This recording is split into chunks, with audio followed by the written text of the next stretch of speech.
Demystifying English, where and when in relative clauses. Hello there, English learners. In today's lesson, we are diving into the world of relative clauses. Specifically, we'll be exploring relative clauses with where and when. These are powerful tools in English that can make your language more precise and expressive. Let's get started. In English, a relative clause is a type of clause that functions as a modifier, providing extra information about a noun. Relative clauses are introduced by relative pronouns like who, which, that, whom, and, of course, our focus today, where and when. In a relative clause, we use where to refer to a place or location. This can refer to a country, city, room, or any place in general. Here's an example. Do you know the park where we used to play as children? In this sentence, where is used to refer to the park, a location.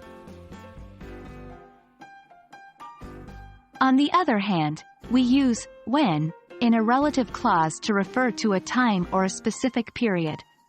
For instance, consider this sentence: I remember the summer when we first met. Here, when is used to refer back to the particular time period, the summer. And guess what? We can also use where and when together in a sentence. Let's see an example. I love to revisit the house where I grew up, especially during the holidays when it's full of cheer.